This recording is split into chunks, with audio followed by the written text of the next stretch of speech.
दोस्तों, डेट है 18 अप्रैल 1955। Princeton hospital USA. रात के 1:15 बजे हैं। दुनिया का सबसे बड़ा दिमाग शांत हो गया है। एल्बर्ट आइंस्टाइन की मौत हो चुकी है। उनकी आखिरी इच्छा थी, मेरा फ्यूनरल मत करना, मेरे बॉडी को जला देना और राख को किसी सीक्रेट जगह बहा देना। मैं नहीं चाहता कि मेरी कब्र पर लोग पूजा करें। सुबह होती है। Pathologist doctor Thomas Harvey autopsy कर रहे हैं। कमरे में कोई नहीं है। हार्वी स्कैल्पल उठाते हैं। वो आइंस्टाइन की खोपड़ी काटते हैं और बिना किसी की परमिशन के वो आइंस्टाइन का भेजा यानी ब्रेन निकाल लेते हैं। वो ब्रेन को वापस नहीं रखते। वो उसे एक जार में डालते हैं, फॉर्मल्डिहाइड भरते हैं और अपने बैग में छुपा लेते हैं। बाकी बॉडी को जला दिया जाता है।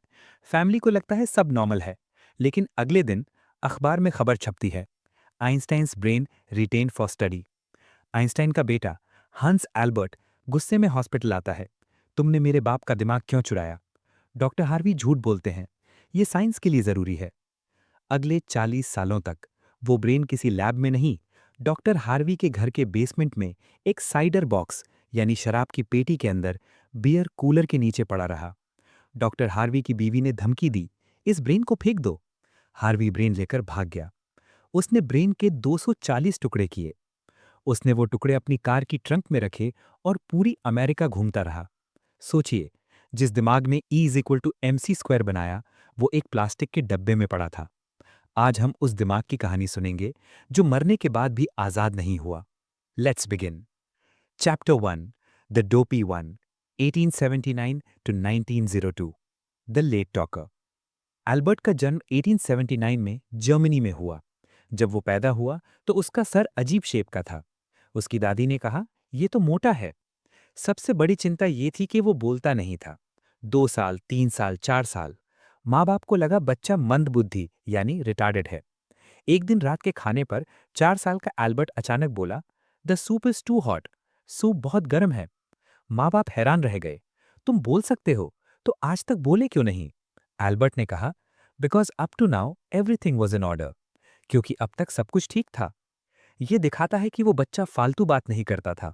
वो तभी बोलता था जब जरूरत हो। The compass mystery.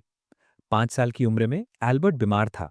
उसके पिता ने उसे खुश करने के लिए एक कंपस दिया। एल्बर्ट ने देखा कि वो कंपस कैसे भी घुमा लो, सुई हमेशा नॉर्थ की तरफ जाती है। उसने सोचा, इसे कौन खींच रहा है? हवा नहीं है, हाथ नहीं है, तो क्या है? उस दिन उसे समझ आया कि एम्प्टी स्पेस खाली नहीं है, वहाँ इनविजिबल फोर्सेस है।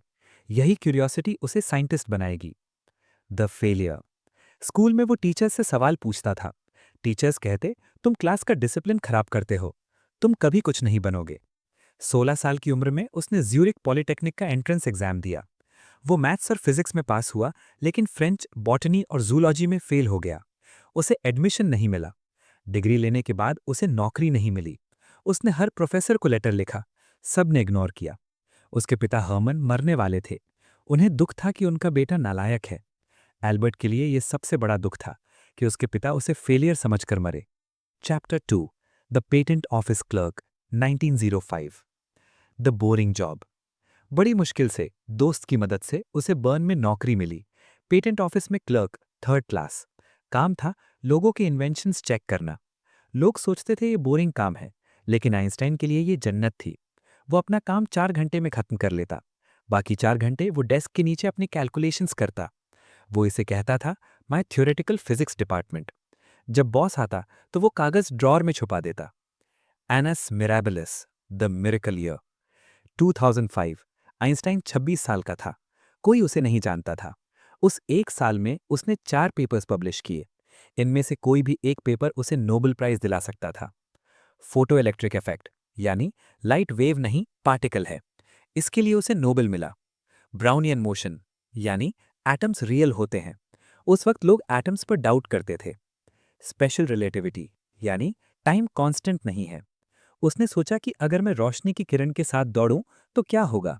उसने प्रूव किया कि अगर आप तेज चलेंगे तो आपका वक्त धीरे चलेगा। मास एनर्जी इक्विवेलेंस यानी E is equal to MC²। Energy और मास एक ही चीज के दो रूप हैं। एक छोटे से एटम में पूरे शहर को उड़ाने की ताकत है।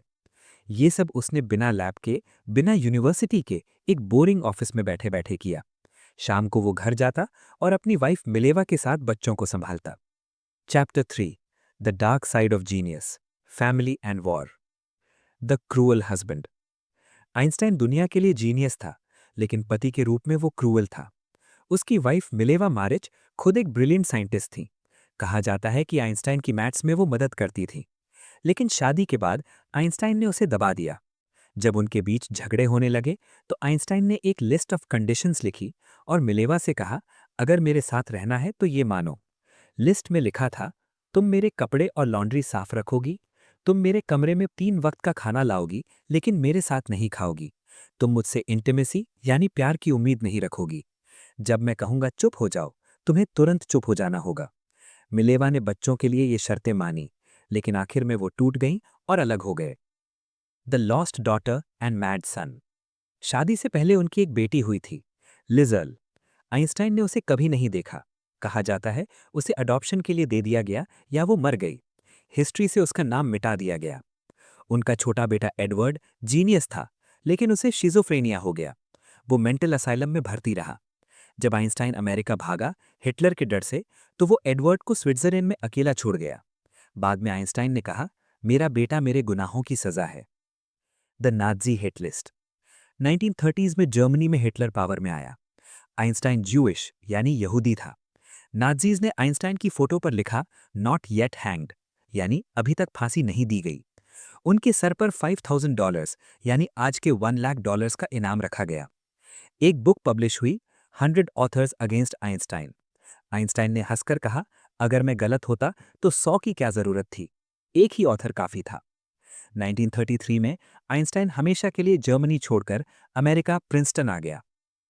Chapter 4, the bomb and the end, 1939 to 1955। The letter to Roosevelt. World war 2 शुरू होने वाला था। साइंटिस्ट लियो जिलर आइंस्टाइन के पास आए। सर, जर्मन्स यूरेनियम पर काम कर रहे हैं।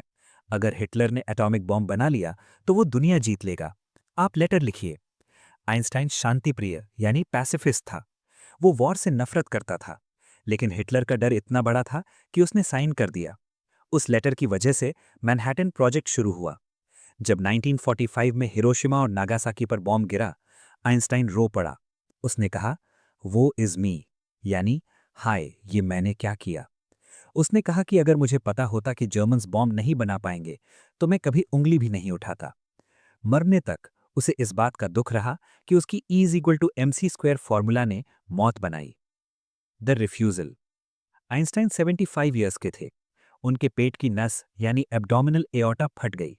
डॉक्टर्स ने कहा सर्जरी कर लो तुम बच जाओगे। आइंस्टाइन ने मना कर दिया। उसने कहा, I want to go when I want. It is tasteless to prolong life artificially. I have done my share, it is time to go. I will do it elegantly. वो अपने बिस्तर पर लेटा, कुछ इक्वेशंस लिख रहा था, यूनिफाइड फील्ड थ्योरी, जो कभी पूरी नहीं हुई। नर्स आई। आइंस्टाइन ने जर्मन में कुछ कहा। नर्स को जर्मन नहीं आती थी, इसीलिए आइंस्टाइन के आखिरी शब्द हमेशा के लिए खो गए। Conclusion, the brain in the trunk. दोस्तों, डॉक्टर हार्वी ने 40 साल तक ब्रेन क्यों रखा? साइंटिफिक स्टडी के बाद पता चला कि 1. आइंस्टाइन के ब्रेन में ग्लियल सेल्स नॉर्मल से ज्यादा थे, यानी न्यूरॉन्स को ज्यादा एनर्जी मिलती थी। 2. उनका पैराइटल लोब यानी मैथ और विजुअल प्रोसेसिंग का हिस्सा नॉर्मल से 15% बड़ा था। 3. उनके ब्रेन का वजन एवरेज से कम था, 1230 ग्राम्स, लेकिन डेंसिटी ज्यादा थी। लेकिन क्या एनाटॉमी जीनियस बनाती है, या वो क्यूरियोसिटी थी? आइंस्टाइन ने कहा था, I have no special talent, I am only passionately curious. वो एक ऐसा आदमी था जो सॉक्स यानी मोजे पहनना पसंद नहीं करता था, जो बाल कंघी नहीं करता था, जो वायलिन बजाता था जब फिजिक्स में फंस जाता था, जिसने हमें सिखाया कि imagination is more important than knowledge.